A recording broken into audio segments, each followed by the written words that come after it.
Hello बच्चों, नमस्ते। आज हम सामाजिक विषय के इतिहास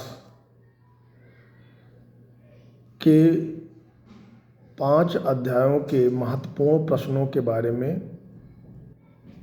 चर्चा करेंगे जो 2025 की बोर्ड परीक्षा में आने की संभावनाएं हैं।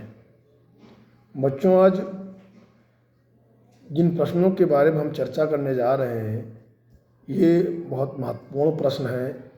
इन प्रश्नों को आप एक अच्छे तरीके से तैयार करें और 2025 की बोर्ड परीक्षा में एक अच्छे अंक के साथ आप आगे बढ़ें।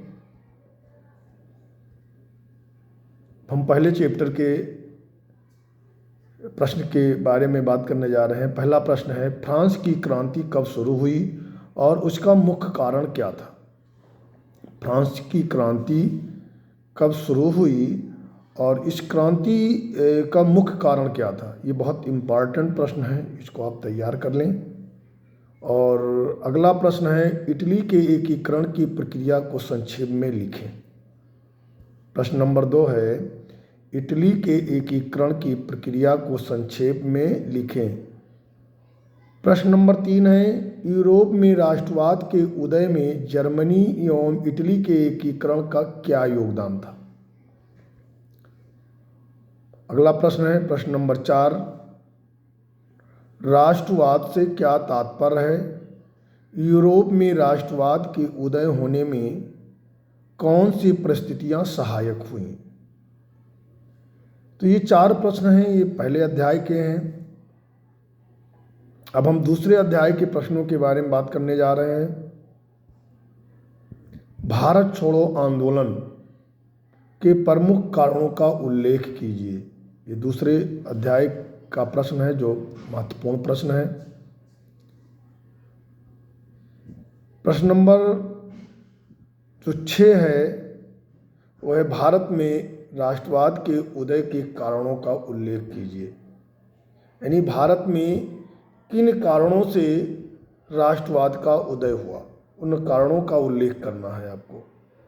प्रश्न नंबर 7 है, असहयोग आंदोलन के कारण तथा उसके प्रभावों का उल्लेख करें। यानी किन कारणों से असहयोग आंदोलन चलाया गया और जो आंदोलन चलाया गया उस आंदोलन का क्या प्रभाव पड़ा भारत पर या भारत के लोगों पर। और उस समय की जो सरकार थी, शासन सत्ता जिसके हाथ में थी, औपनिवेशिक सरकार, उनके ऊपर उसका क्या प्रभाव पड़ा, इसके बारे में इस प्रश्न में लिखना है। अगला प्रश्न 8वां प्रश्न है, सविनय अवज्ञा आंदोलन का क्या अर्थ है? मीन्स जो सविनय अवज्ञा आंदोलन है वो क्या है, उसके बारे में आपको लिखना है और इसे क्यों चलाया गया। सविनय अवज्ञा आंदोलन क्यों चलाया गया, इसका क्या प्रभाव पड़ा, यानी इस आंदोलन को जो चलाया गया इस आंदोलन का क्या प्रभाव पड़ा, इस प्रश्न में लिखना है आपको। महत्वपूर्ण प्रश्न है।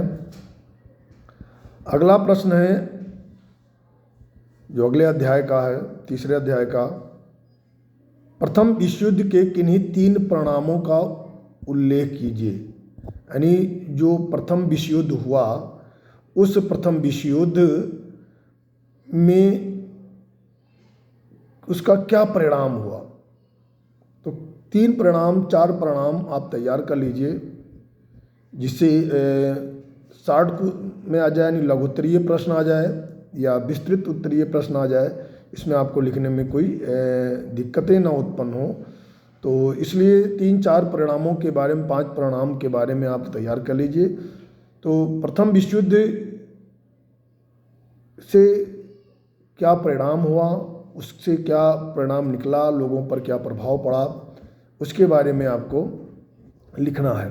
प्रश्न नंबर 10 है, भारतीय अर्थव्यवस्था पर आर्थिक महामंदी के पड़ने वाले प्रभावों का वर्णन कीजिए। अब कभी कभी 4 प्रभाव पूछ लेता है, 6 प्रभाव पूछ लेता है, 3 प्रभाव पूछ लेता है। तो जो आर्थिक महामंदी हुई उस आर्थिक महामंदी के कारण से भारतीय अर्थव्यवस्था पर क्या प्रभाव पड़ा। तो उस भारतीय अर्थव्यवस्था पर जो प्रभाव पड़ा है उसी के बारे में आपको लिखना है। 3 प्रभाव, 4 प्रभाव या 6 प्रभाव आपको तैयार कर लेना है।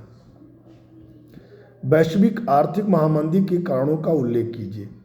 जो पूरे विश्व में आर्थिक महामंदी हुई, तो उस महामंदी किन कारणों से महामंदी हुई, उस महामंदी के कारणों को आपको तैयार करना है, जो आपको परीक्षा में लिखने में थोड़ा सरल लगे। अगला प्रश्न है, विश्व की अर्थव्यवस्था के विकास में तकनीकी का क्या योगदान है, उदाहरण सहित लिखिए। यानी जो विश्व की अर्थव्यवस्था आगे बढ़ी, विकसित हुई, तो उसमें जो नई नई तकनीकें आई हैं, उन तकनीकों का क्या योगदान है, उस योगदान के बारे में आपको लिखना है। तो ये क्वेश्चन नंबर 12 था। अब हम बात करते हैं क्वेश्चन नंबर 13 की, यानी प्रश्न संख्या 13 की।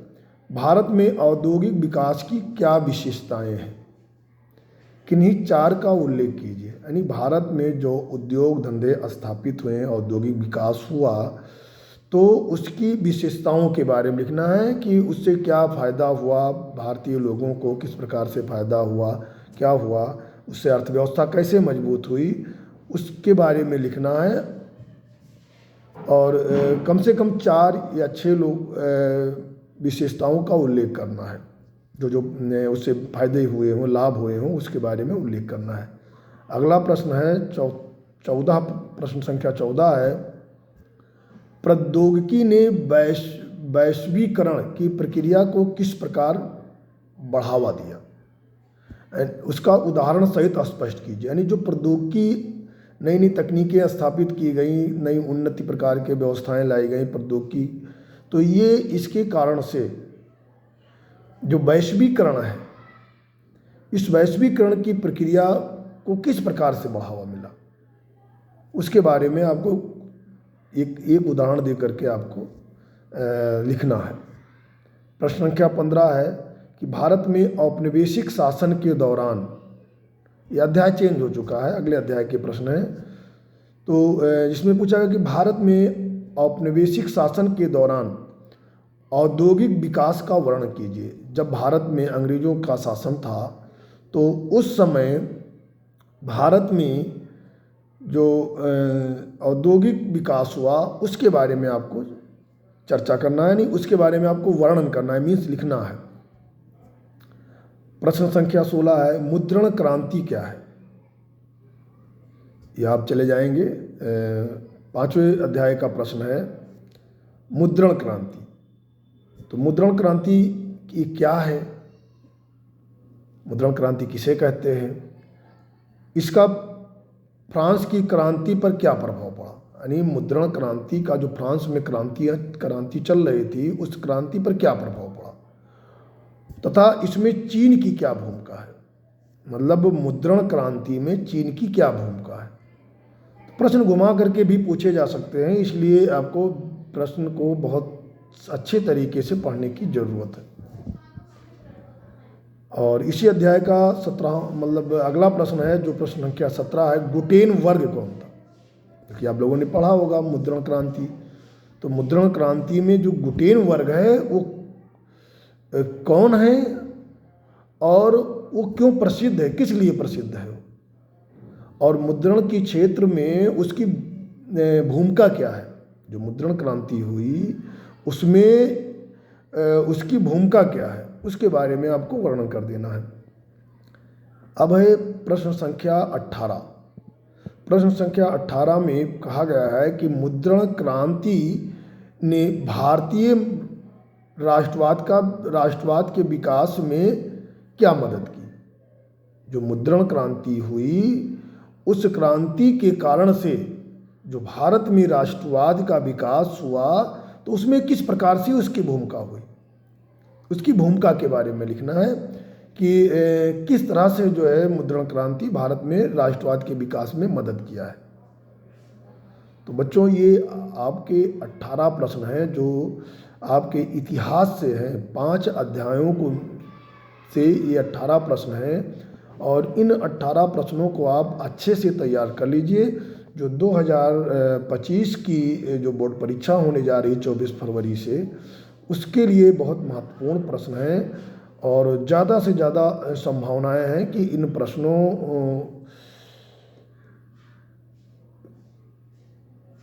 जो प्रश्न हैं वो आपको बोर्ड परीक्षा के पेपर में देखने को मिलेंगे। बच्चों, बहुत अच्छे से तैयार करिए सामाजिक विषय, जिसमें सामाजिक विषय में थोड़ा सा ध्यान देने की ज़रूरत है, जिससे आपके अच्छे नंबर आ सकते हैं। तो ये इतिहास के कुछ प्रश्न थे जो 18 प्रश्नों के बारे में बताया गया है। अब इतिहास के कुछ मानचित्र के प्रश्न जो बचते हैं उसके बारे में हम अगले वीडियो में आपको बताएंगे, जो महत्वपूर्ण प्रश्न हैं। धन्यवाद।